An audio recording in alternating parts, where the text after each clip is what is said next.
Michelle and Sharon and Rob and Welcome, Teresa, welcome Jill. everybody. We we did a little test to see who followed directions and who just like went on autopilot with Zoom. And you guys are the ones who definitely passed the test. All right, we made the Uh, cut. that's right, you made the cut. I think other people might have gotten confused by us. We had to change our Zoom account for this second year. And so we switched it from a Zoom account that David had to a Zoom account that Plan Rhode Island has. And somewhere around the first of the year, we made that shift and we sent people out a new notice that you needed to re-register, and you guys have all done that. But then Zoom on its own, recognizing that we were closing out that other account, sent everybody out on the old list a notice saying that the meeting for today was canceled because we closed out that account. So some people, I think, took that message as, oh, there's nothing going on the 6th.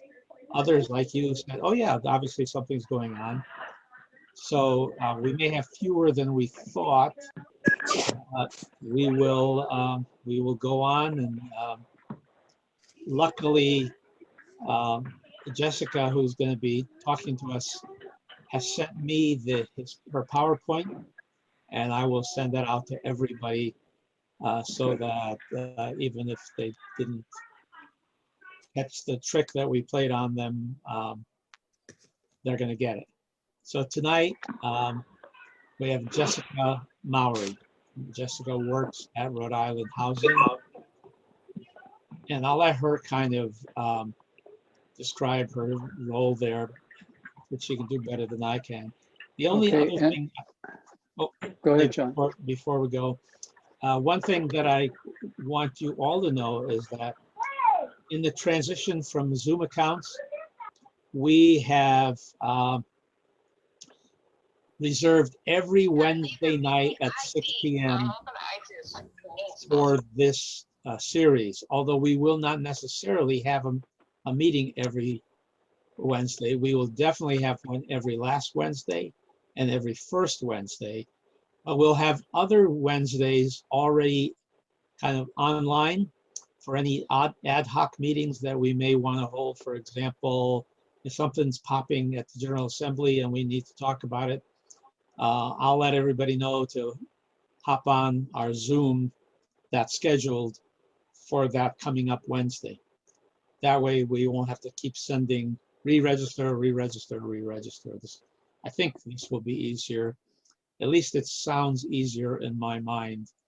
We'll find out if it turns out to be that. I think David and I talked about it, and we think it will work out better. Okay, and so welcome everybody. So John, when you're ready to introduce Jessica, I'm going to add her spotlight to yours. Okay.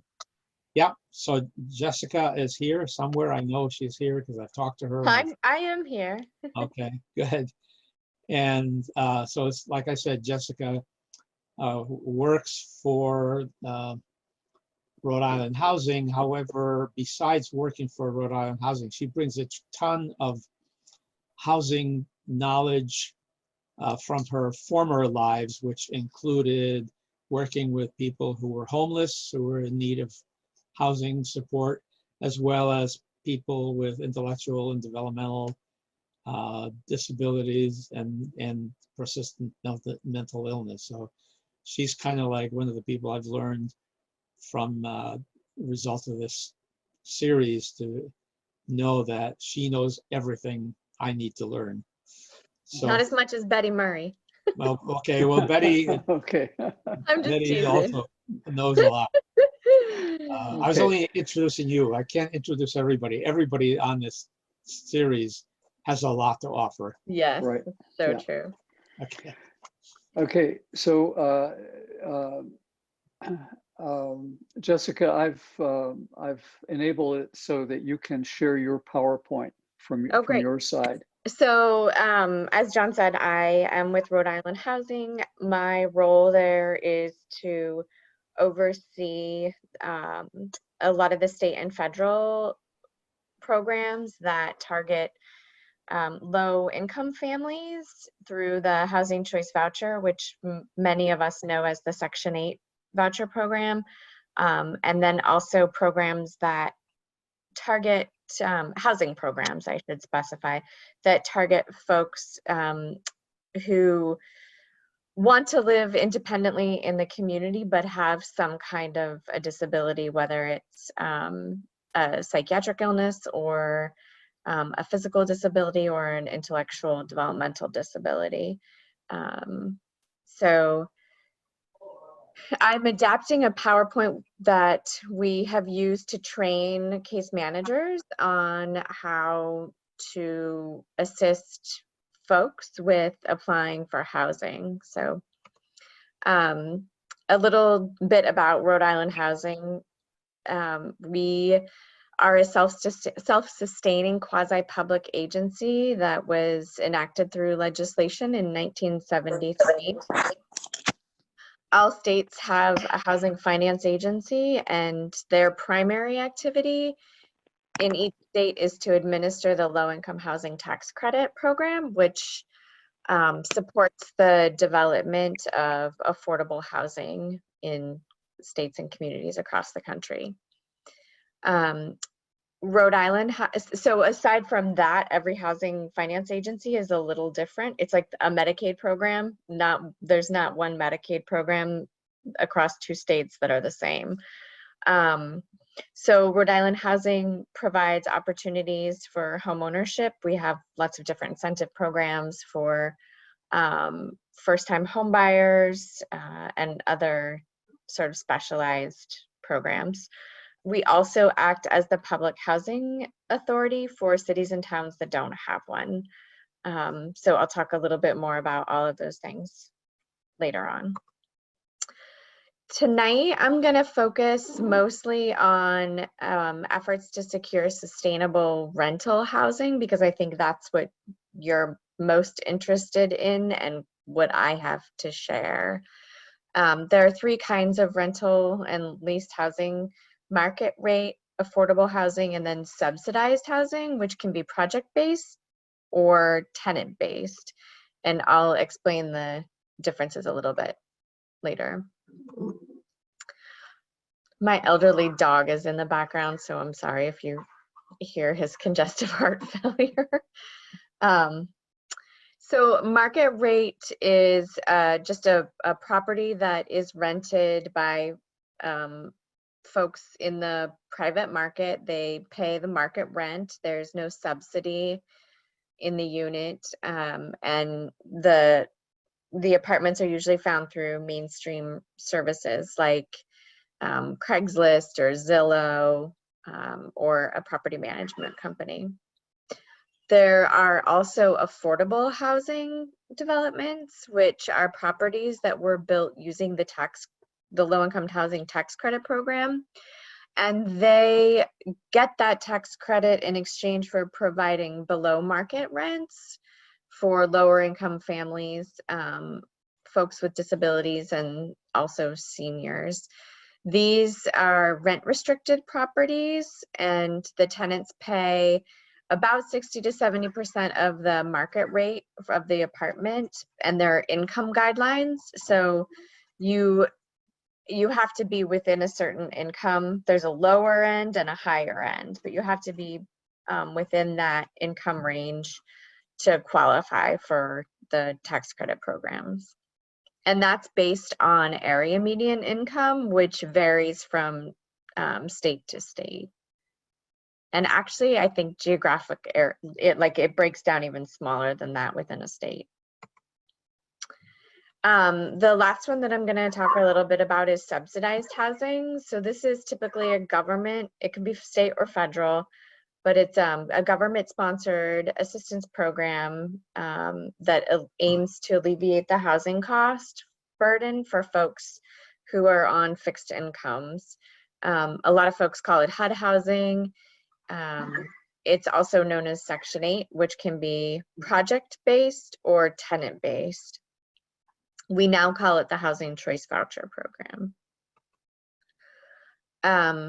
The project-based subsidy requires that the tenant lives in the housing unit that is at a property, and the tenant in both of these, tenant and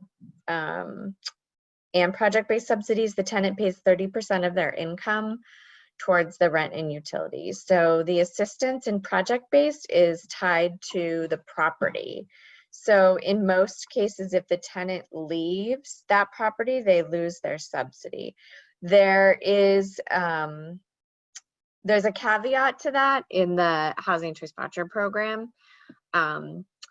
If a tenant lives in a project-based voucher program that's subsidized by the Housing Choice Voucher Program, after 1 year, they can ask the housing authority for a housing choice voucher that is tenant-based, and then they can move into the private market. So this type of subsidized housing is commonly known as public housing, project-based housing, or facility-based housing. There's so many different phrases and labels that sometimes we like to include these so they become interchangeable. The tenant-based is a voucher that the tenant can take and approach a private landlord. If the landlord accepts the voucher, they can lease up in that unit. Again, the tenant pays 30% of the income. And so if the tenant wants to move to a different apartment, they can do that. We often hear these vouchers referred to as Section 8, the Housing Choice Voucher, or a mobile voucher. Every city and town has a public housing authority that administers the Housing Choice Voucher Program or the Section 8 program. It's important to know that only a small percentage of applications that are on the wait list for these resources are actually go on to obtain the resources. So nationally, only about 40% of families who are eligible for this resource will ever get it. So there's not only a local shortage of resources, but there's also a national shortage. Sometimes it can take 8 to 10 years before people get a voucher on the Section 8 list or from the Housing Choice Voucher Program. So I wanted to talk a little bit about the process for applying for affordable housing. So I'm going to sort of go back to the tax credit stuff. The Rhode Island Housing issues a rental resource guide every year, and it lists all of the tax credit programs, all of the affordable housing developments, the landlord or the public housing agencies are all in there. And so it's a good place to start. You can identify the type of housing that you're interested in. And then depending on that type of housing, if it's a tax credit program for or development, for example, you'll have to go to each or call each development. And it is broken down by city and geographic location, but you'll have to go to each development and request their application or call them, and they'll mail it to you. Maybe some of them can email it now. So then the application has to be completed and then submitted with all the supporting documentation to the property management company. And that varies only slightly with the other Housing Choice Voucher and Public Housing Authority programs. The rental resource guide can be found on our website, Rhode Island, it's rihousing.com. I think I included it in this PowerPoint. Jessica, just to let you know, I included it on a one-pager that John sent out to the group a few months back. Great. So everyone Okay. has that. Great. I won't go through all of this because or at least not in detail.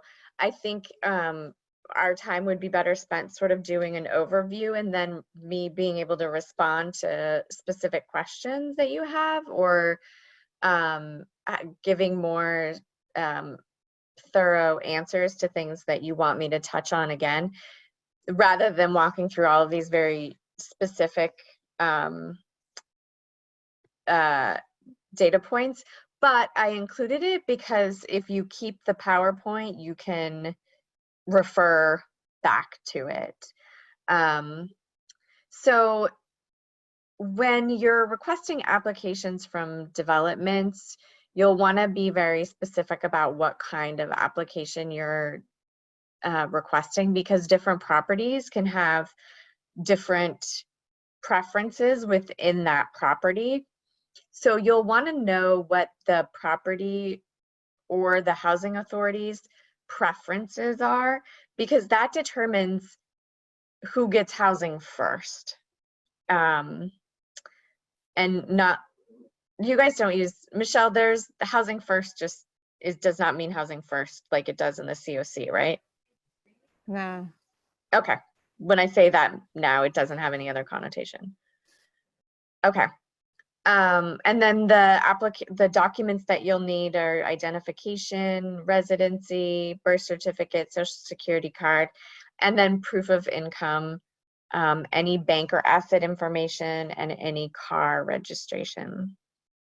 The applications will also always ask for a landlord history.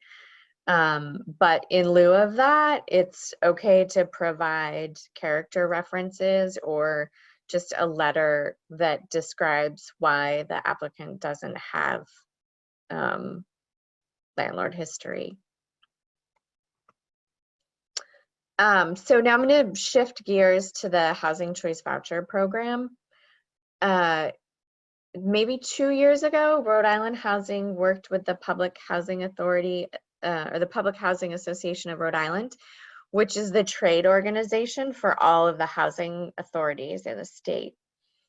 And about 18 of them joined on to what we call the centralized wait list. So when we launched this, it was a pretty innovative initiative that allows tenant or applicants to apply at any time for the Housing Choice Voucher Program of any of the housing authorities listed here, including the 19 cities and towns that Rhode Island Housing has jurisdiction in.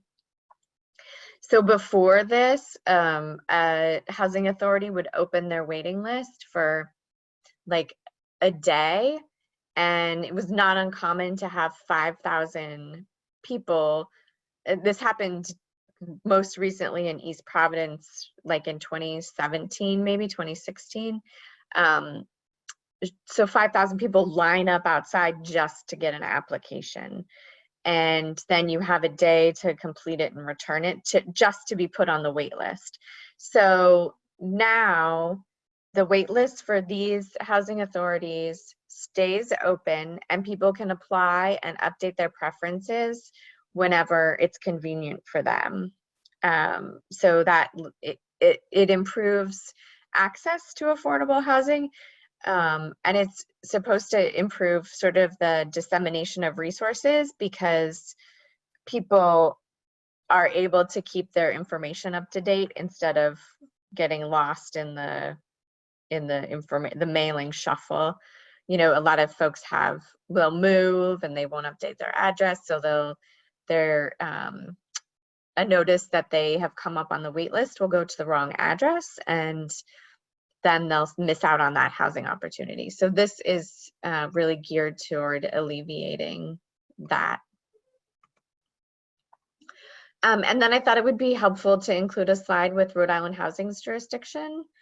So these are all of the cities and towns that Rhode Island Housing can lease up in, which means that if we issue a housing choice voucher, a tenant can find an apartment in one of these cities and towns and lease up under our program. One thing that's really important, especially for you to know, is that if you have a loved one who gets a housing choice voucher from another city or town, but oops, how do I go back? There we go. If they get a voucher from, let's say, Pawtucket, and they want to live in Providence, some housing authorities have a rule where you have to live in that community for 1 year before you move out of it. But there is a reasonable accommodation request that allows folks with either disabilities or another sort of extenuating circumstance to request a waiver to that rule. So that's something to always keep in the back of your pocket, and know that it exists to help you in lots of different housing situations. You can almost always request a reasonable accommodation. It may not always be approved, but it's important to know that you can request it. I also included some of the barriers to accessing housing. So I did this because sometimes people get denied for housing assistance and then it doesn't get appealed. So I want to always arm people with the facts, and really public housing agencies, and so this is the voucher issuing entity. Landlords can sort of do whatever they want as long as they're not violating fair housing law. But a housing authority or one of those tax credit developments, well, actually they can kind of do whatever they want to, but housing authorities, the only folks that are absolutely barred from living in housing authority or receiving federal assistance are folks who are lifetime registered sex offenders, or they've been convicted of producing, manufacturing methamphetamine in federally subsidized housing. So every other thing can be appealed. And so I used to say that we had a training program for case managers, and it was like the 6 steps of applying for housing. And I used to always say that the 7th step is the appeal process, because so many folks got denied. But you should know that you can always appeal a denial. So that was a lot of information, but I want to stop talking for a moment and see if folks have any questions. I do, Jessica. My Yeah. name's Connie Souza, and I'm John's wife. Oh, hi, Connie. You said up to 5,000 people line up outside to get a housing choice voucher or used to on when it was only available one day. Yeah. Does that include the mainstream vouchers that are for individual settings rather than project-based settings? So no, it doesn't. That is just the housing choice voucher itself. The mainstream vouchers are a sort of a sub-program of the housing choice voucher. It's like an initiative of the housing choice voucher program. I know that. Oh, I'm sorry. Go ahead. Yeah, so those are administered in a similar way because the folks have to come off the waiting list. So I guess but the waiting list wouldn't necessarily be open just for that. And also it's a fairly new initiative. So so that story is specific to the housing choice voucher program. Do you have any idea how many applications from within the state, that is the agencies the smaller communities that Rhode Island Housing represents and the larger communities that are have kind of freestanding housing authorities. Yeah. Do you have any idea how many of them actually made applications for the mainstream voucher last month when they were due? I don't know that. I think 2 did. I think Providence Housing Authority did, and I think Pawtucket did, but I'm not 100% sure. Um, that answers one of my questions. I have another, as long as I have the floor, I'd like to ask Yeah, my please. second one. And that is, given that so many people have lost employment because of COVID-19, Mhm. and even those who were just furloughed or expect to be able to go back to a business that's going to be able to reopen once the economy opens up again. It seems pretty obvious that there is going to be a greater demand for affordable and subsidized housing. What has happened to anticipate that increased demand for housing? So in the most recent CARES Act, there is $200 million that will be allocated to, there's a $200 million minimum that will come from the federal government to each state. Rhode Island Housing, obviously being as small as we are, we get the minimum, but it's still $200 million. That is mostly earmarked for rental assistance.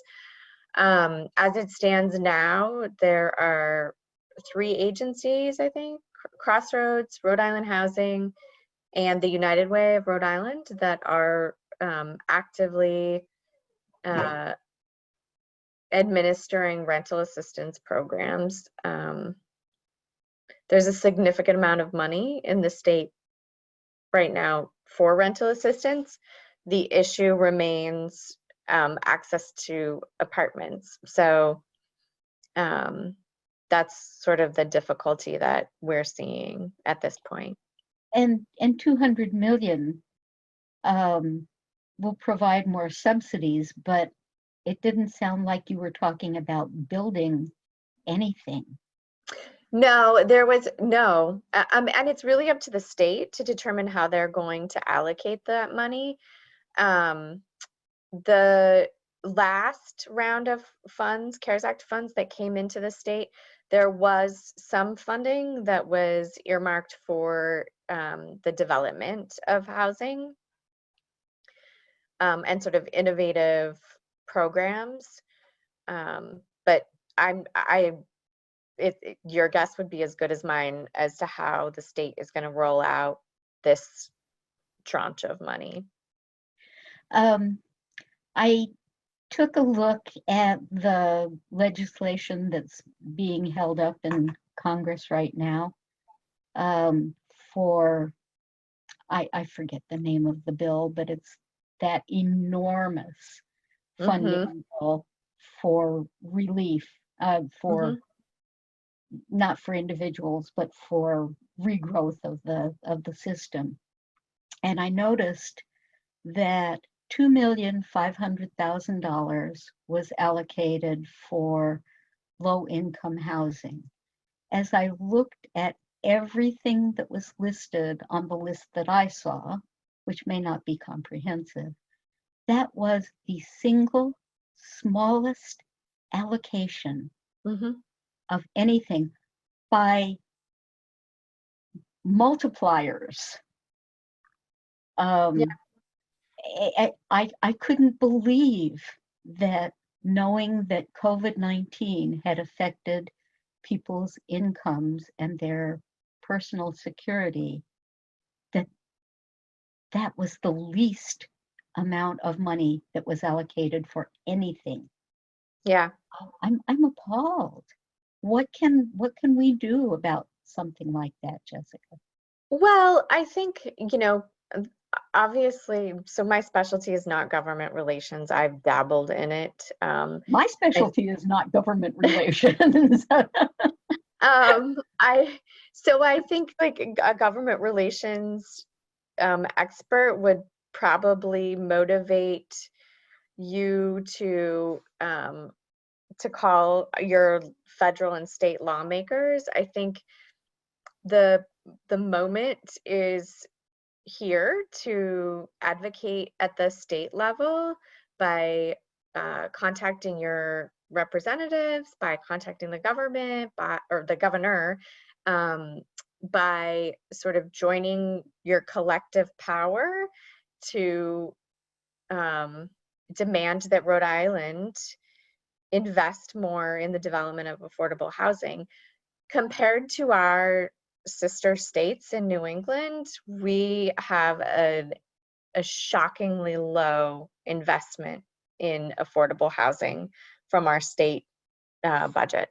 So, I mean, I think it's like $30 less per person than any other state in New England. Michelle, you probably know this fact off the top of your head. But I think it's like $7 per person in Rhode Island, and then the next highest is It's a lot higher than that, Jessica. It's like where Connecticut and Massachusetts are at 100 and 105. Rhode Island's lucky if they hit 20. yeah. I mean, I've heard numbers higher. I've heard numbers as low as 7. We don't invest. So I think like the most impact you could have at this moment would be to organize a legislative advocacy movement. People listen to parents. They just do. And especially parents of children who are more vulnerable. And you have good company, and you have a really valid foundation to stand on. So I think I think that there is some truth to this whole theory of the deserving versus the undeserving. And so Michelle and I met each other probably almost 20 years ago when we were working on the development of housing for folks, or housing opportunities for folks who were chronically homeless. And that's not as easy of a case to make, but I think there's a framework for advocacy, and you have a lot of power to change the minds and influence your local lawmakers. So I think that's where I would recommend starting. Last year, Rhode Island Housing ran some opportunities for public input. Did any of these issues come up as priorities when the public gave their input on that? So here's the difficulty with me answering that question. We have to issue opportunities for public input for dozens of different things every year. So I can only speak to what I would be involved in when it comes to public comments and input. And so that would be the Housing Choice Voucher Program. And we had 1 year, or this year we didn't have anyone. And then last year we had one person, and he mostly, no, it wasn't about state investment. Thank you for giving me so much time. I better stop talking and let someone else have a turn. Jessica, there's a question from Jennifer Danzler, who's serving a woman who has intellectual disabilities. She's applied for Section 8 in public housing, and she's just asking, how long is the waiting list? So there are probably now, 46,000 people on the waiting list. Oh,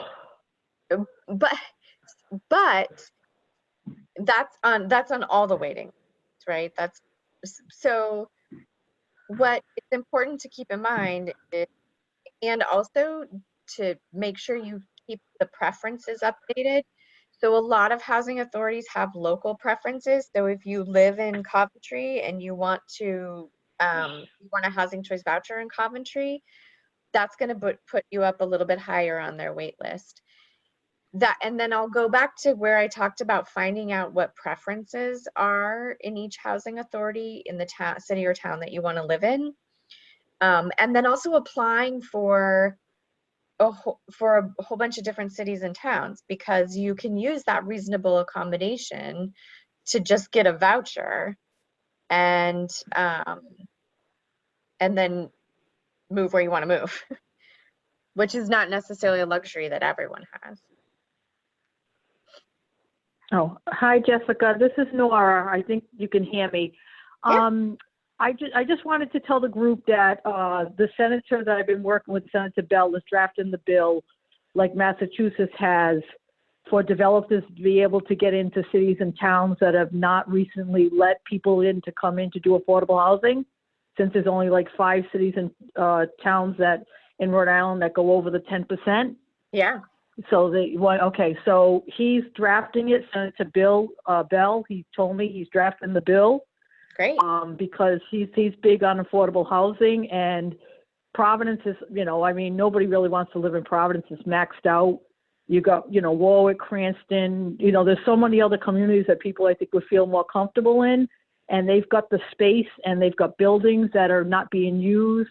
And we have to have another way to get in, because supposedly the assembly this year, the person that took hold of the House, he's a real estate lawyer. So he dabs into stuff like that. So they think he might be a little bit more knowledgeable and more want to be able to do something for affordable housing this year versus other years. Yeah. So we'll see. I don't know what to say. I mean, it's a long process.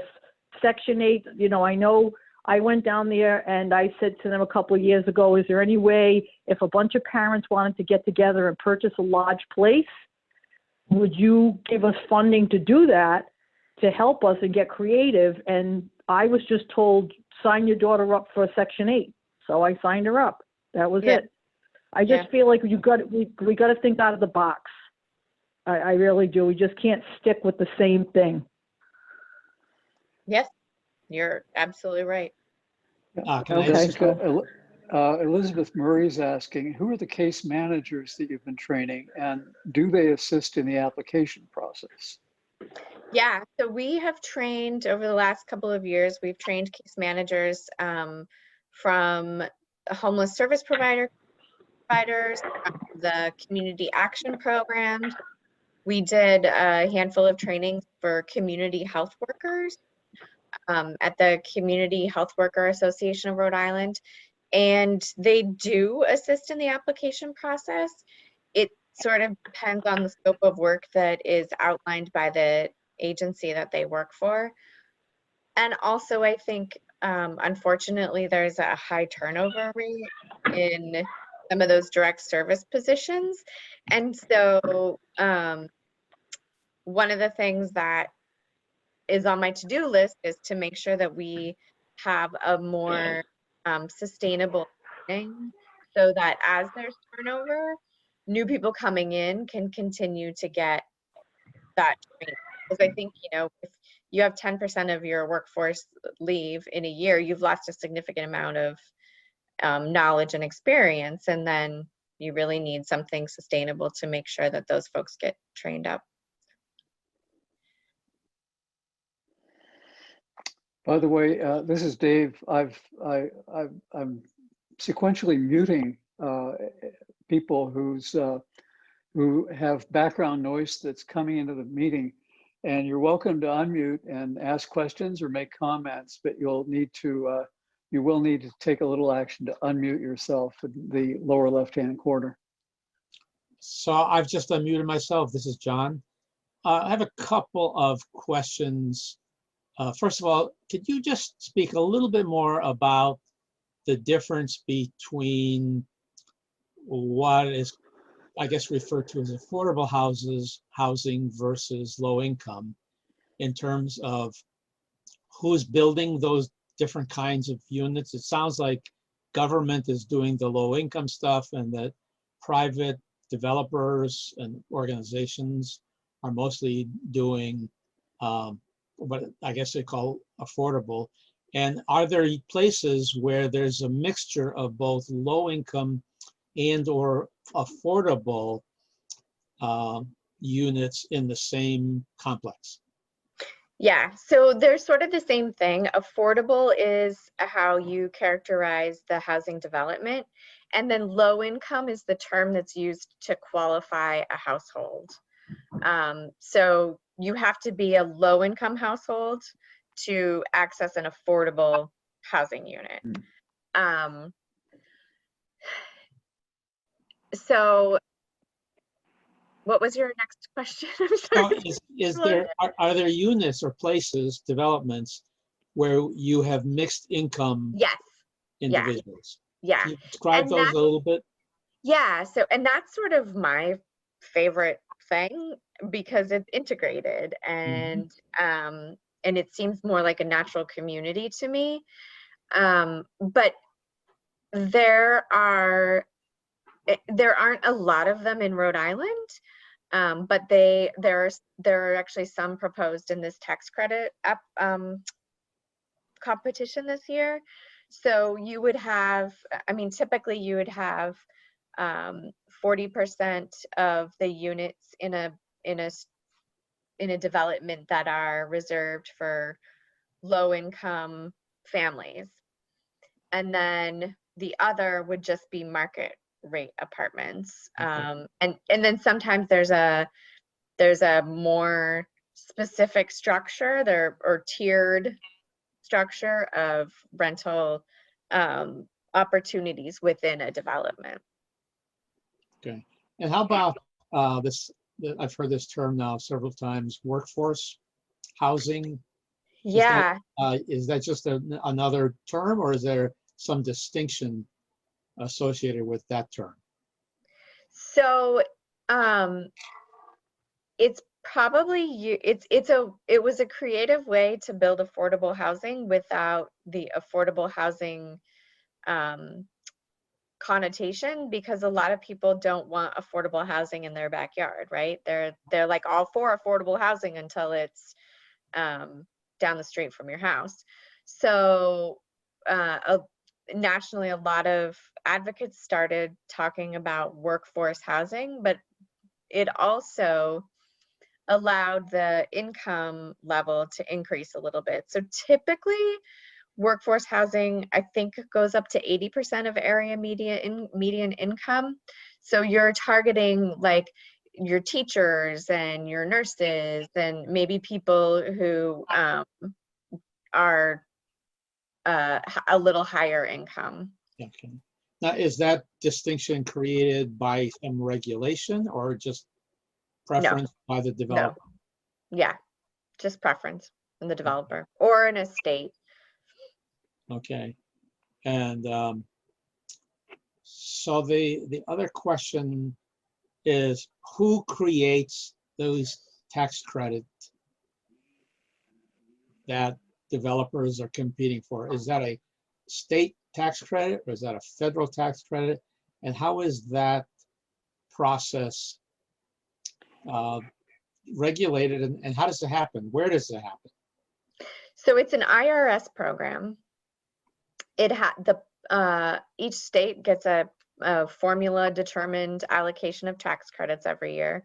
Rhode Island can do about 3 to 4 projects. And there are 4% tax credits and 9% tax credits. And so I could arrange for a really specific presentation on them for you if you wanted. You don't want it from me. But it's an application process, much similar to a grant. Like if you write a grant, there's a competition. And so in each state, all states have a low income housing tax credit that comes from the IRS, but then other states have like a community, Massachusetts, for example, specifically in Boston, has a community development tax credit program. So just depending on what your tax base looks like, you can advocate for different kinds of tax credit programs. So we have just the IRS federal program, and nationally it's typically the Housing Finance Agency that administers and receives that tax credit allocation from the IRS.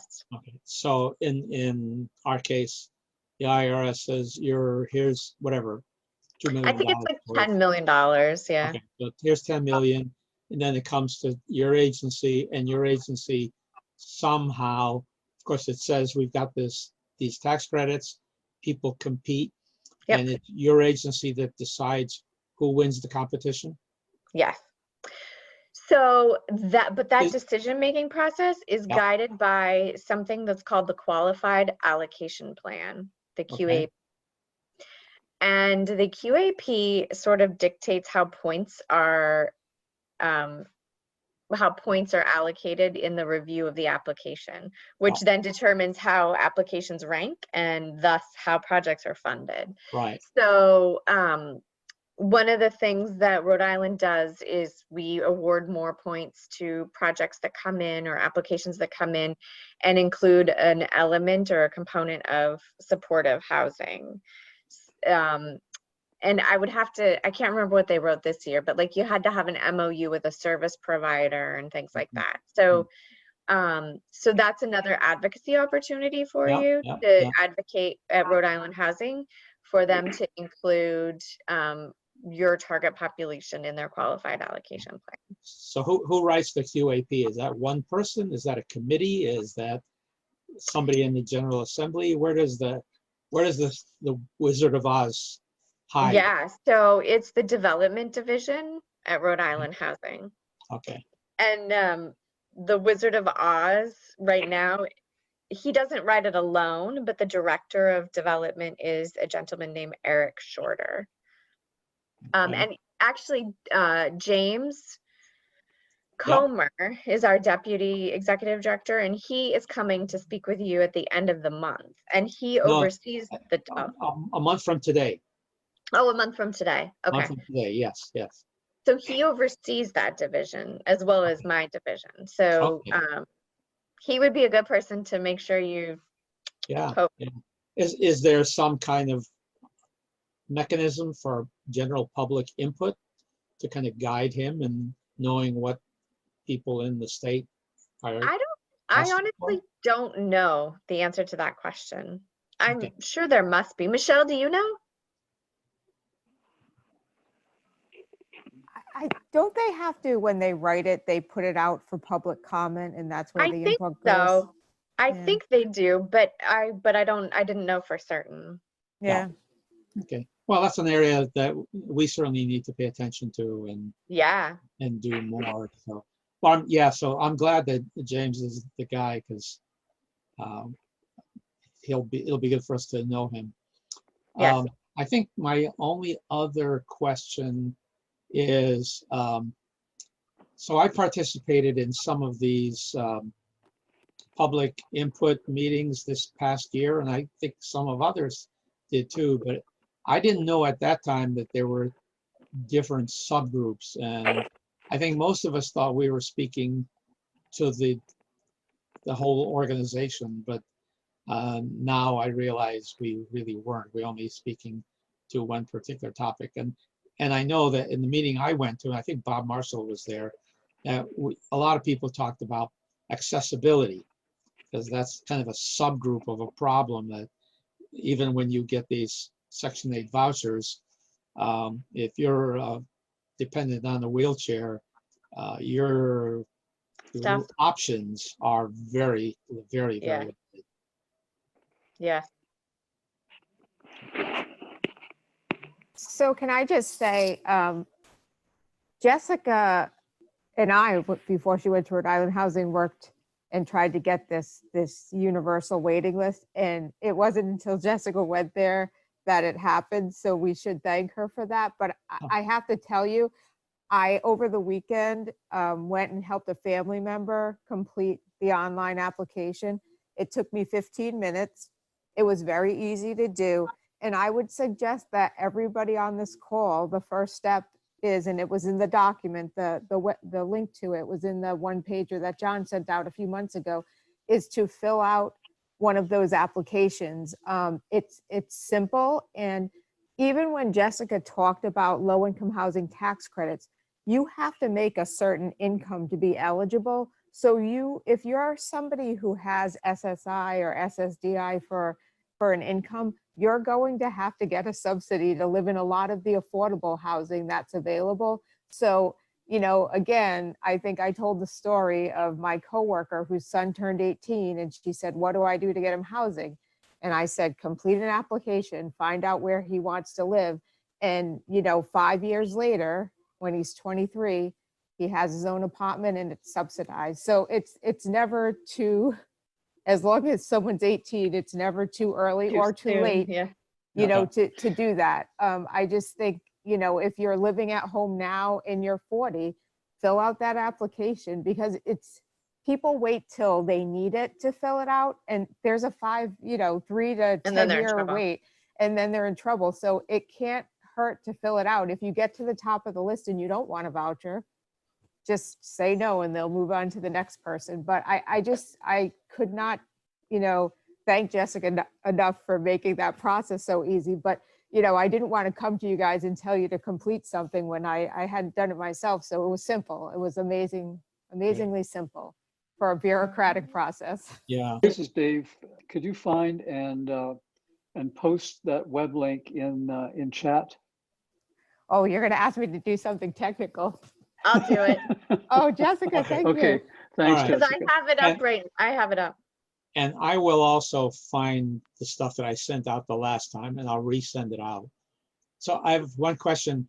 So hypothetically, you get on the list, you eventually get to be number one, but your life situation is such that you can't move or you don't want to move. What happens to your name? Do you go back to the bottom of the list?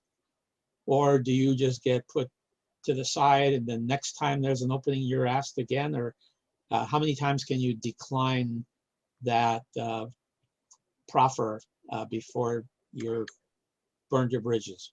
It depends on the housing authority and on the development. Everybody has a different rule. Some people won't kick you off. They'll just move on to the next person, but some people then just discard you. Excuse me. Okay. Discard your name, not you. and- That sounded and- terrible.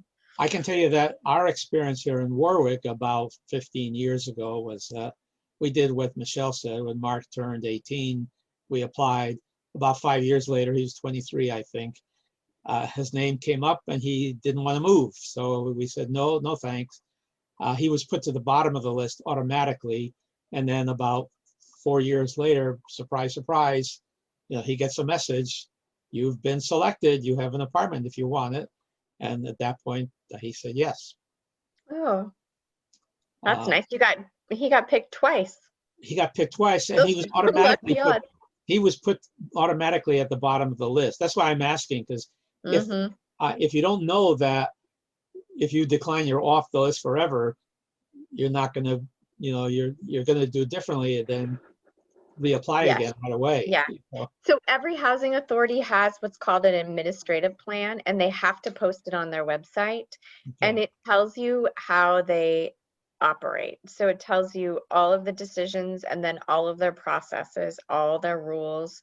Some are dictated by HUD, others the housing authority has some flexibility to decide on their own. So if you ever have questions about a specific housing authority's policy and procedure, it's all outlined in the administrative plan on their website. So who assures that they actually have a functioning website? Because I know of several of those agencies that I've gone on their websites and there's nothing on it.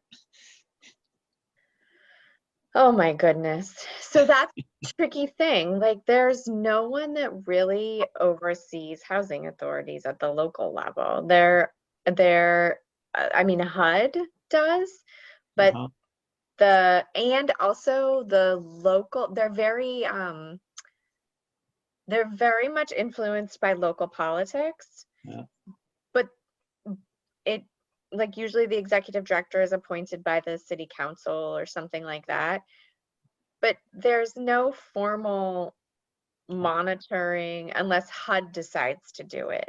So I think your best bet would be to reach out to the city and or town Okay. that the housing authority is located in. People often call Rhode Island Housing and want to complain about a housing authority, but we don't have any jurisdiction over them. The governor doesn't have any jurisdiction over them. There's really no Rhode Island housing law Yeah. that has jurisdiction other than like fair housing things. Yeah. So that it's kind of like the wild, wild west in the public housing authority land. Is there any precedent for local advisory committees? Obviously, that's not No, I mean, by they have mandate. housing authorities all have boards. They all have a board of commissioners. I think the board of commissioners is always appointed by the city council, but which is what leads them to be so political at the local level. But so there's a board of commissioners and their meetings are supposed to be open meetings and they're public. So Thank All you. right. Well, that's part of that whole rubric that you talked about the need for advocacy, right? That yeah, there's lots of places where we could have an impact if we only knew yeah, where to go. yep, yeah, yep. I have a question. I'm not sure if you can hear me. Sometimes I don't Yep. get good reception in my house. You Yeah, no, can. you're fine.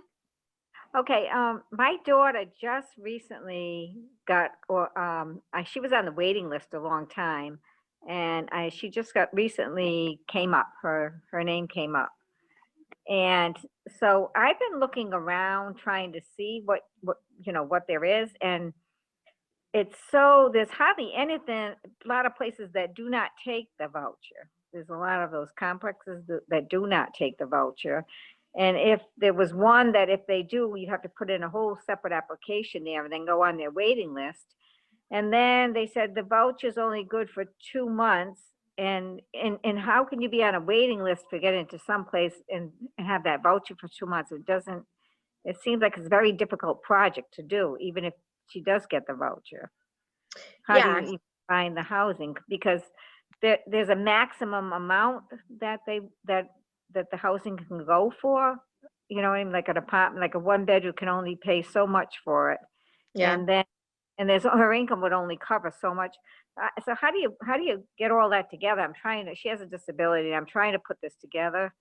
And she's like 34 and I'm just trying to see, get something in order over here. And it's very hard you call these places, but we don't take that voucher. We don't take it. Or they're way above her income level. Mm-hmm. So Yeah. I mean, I think, finding just a private land, the most success we see is when folks find a private landlord just on the market, the private market. Yeah. okay. And does it have to you don't know the max that they pay for one? Every city and town is different. They all have different payment standards.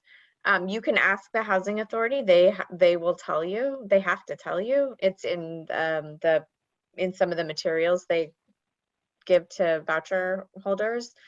Okay. The other thing is if she doesn't use her voucher in 2 months, make sure you ask for an extension and make sure you use whenever you can or whenever you need to use that reasonable accommodation request. That's what it's there for. Okay. Can I also And- make a pitch here about that? Right now, landlords can say, I don't accept that voucher. That's not exactly what happens in Massachusetts, for example. And in other states, it's illegal for a landlord to just decline accepting vouchers just because they come from the government.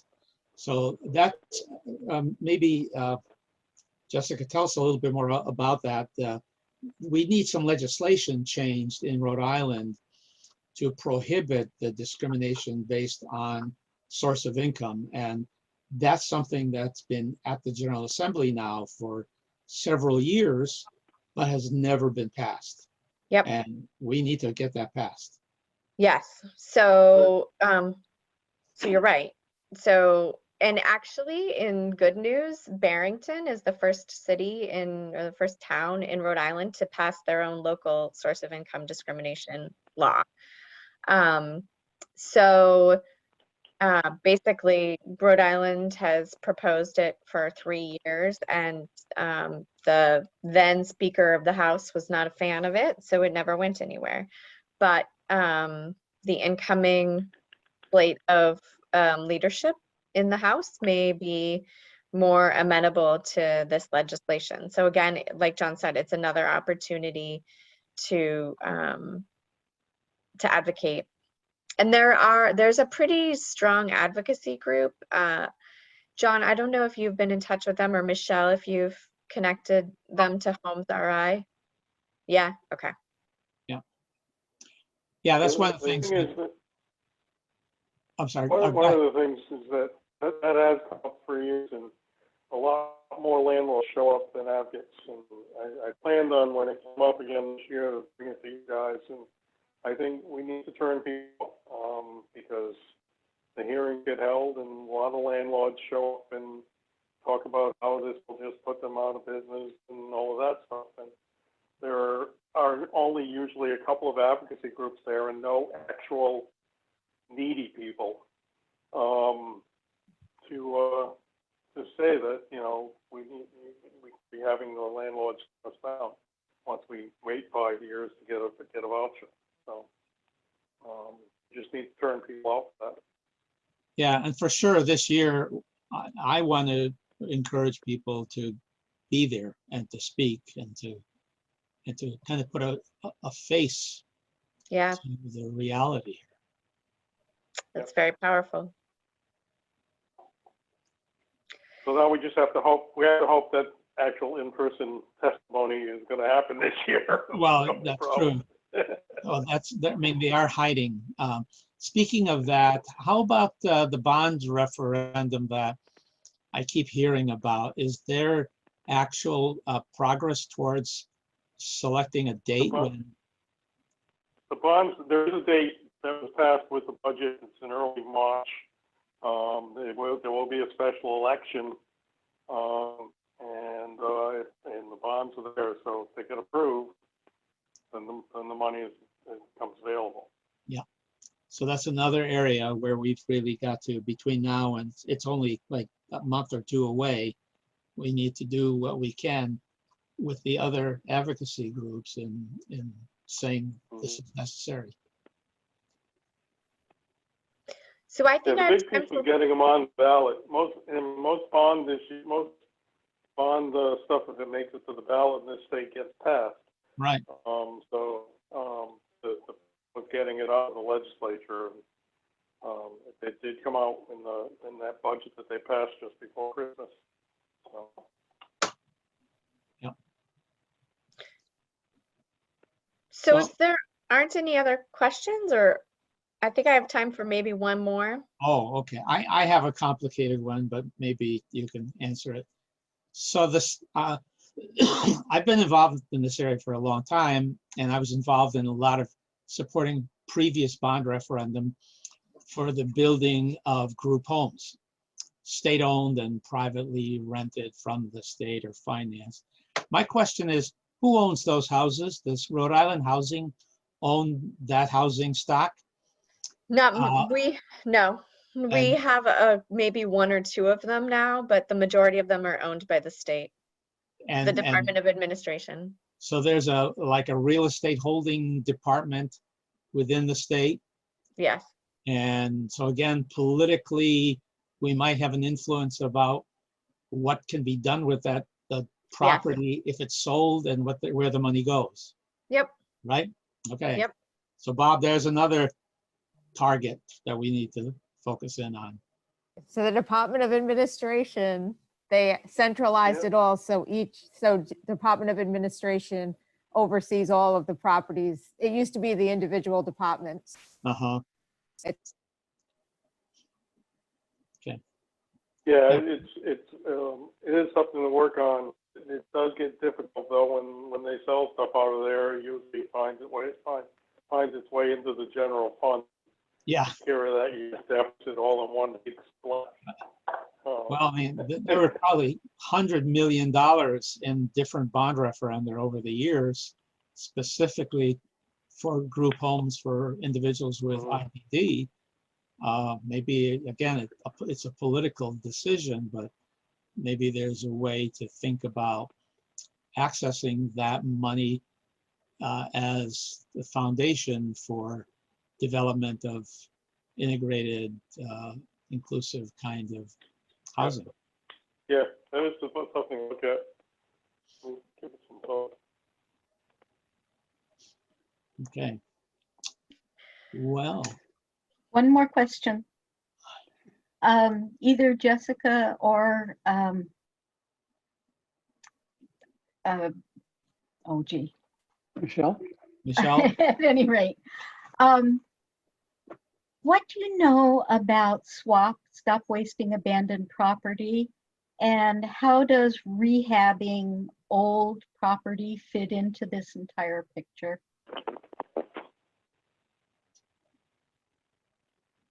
so I can tell you that they're a community development corporation. And their mission is to develop property for affordable housing.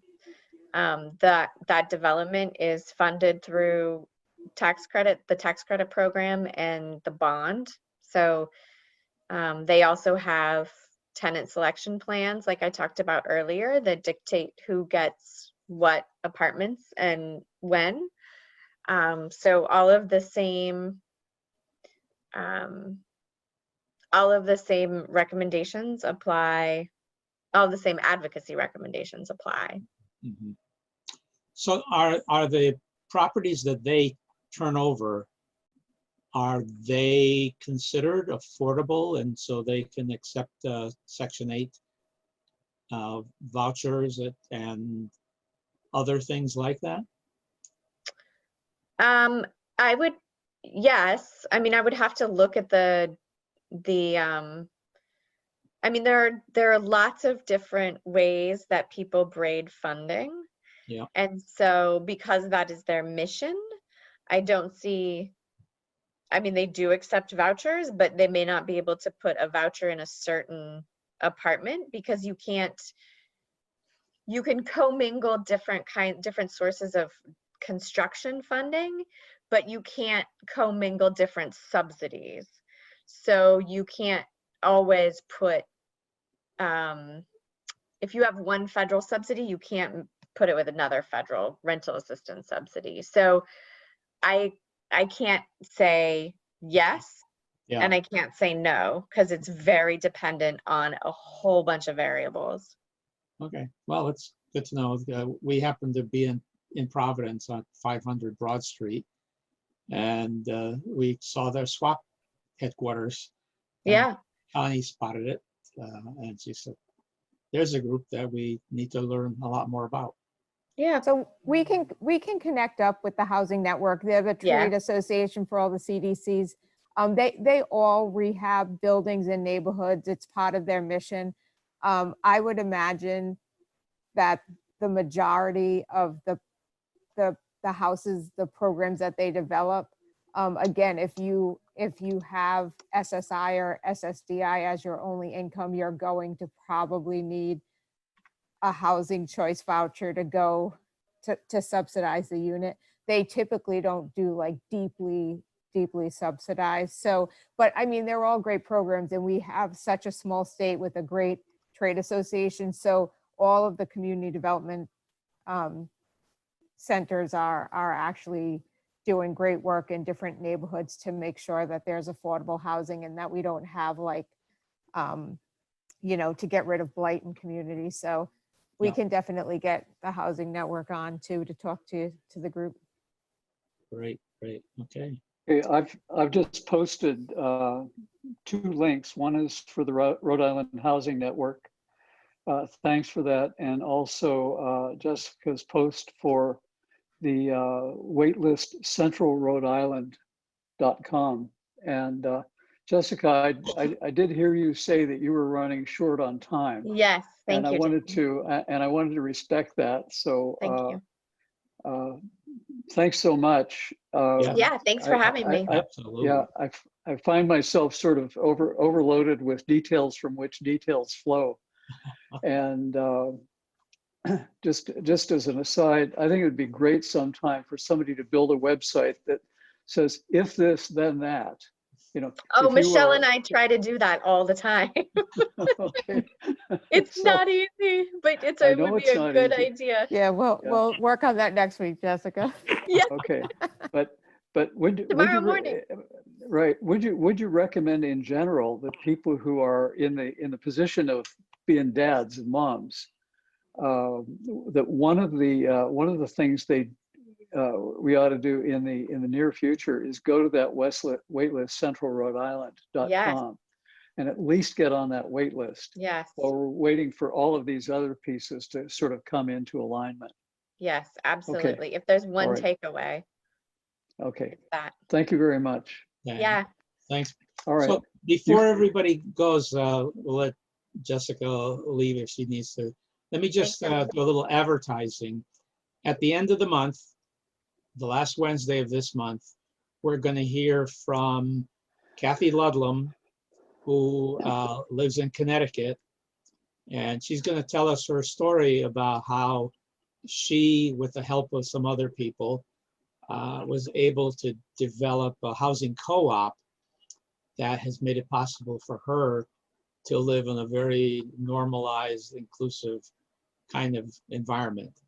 And the following week, James, and I've forgotten his name now, but someone who is James Jessica Comer, Yep. who's of a high-level administrator in Rhode Island Housing, is going to come on. He's going to kind of answer some questions to us and tell us about his experience in other states where co-op housing is part of the mix. It's not in Rhode Island. There's, as far as I can tell, nobody has built a co-op housing unit in Rhode Island, and I can't figure out why not.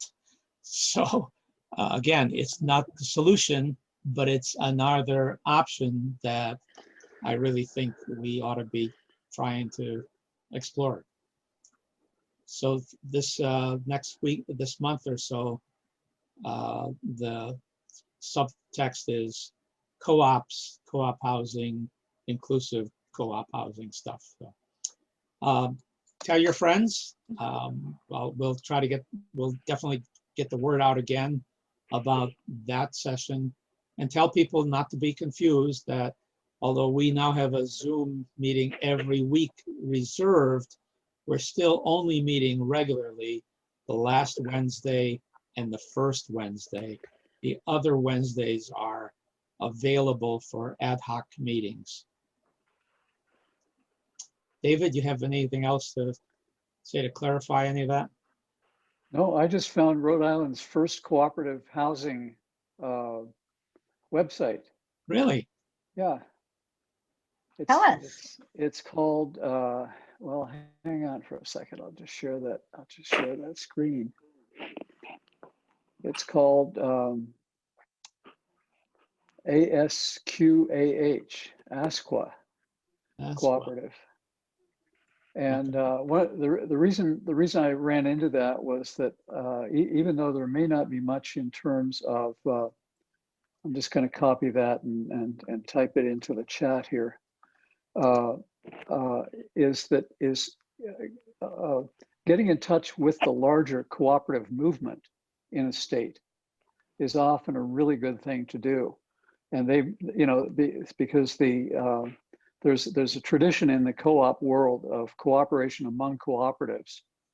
And very often you'll find a kind of statewide cooperative association, broadly speaking, that includes gas co-ops and shopping co-ops, and in this case, a housing co-op. So that may be something that that one of us wants to do in the run-up to Kathy Ludlam's presentation.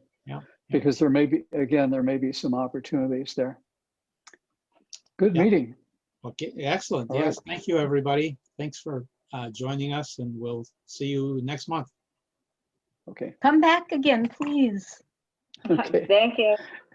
Invite your friends and neighbors. Right. Okay. All Okay. right. Good night. Thank Night, you. everybody. Good Bye. night.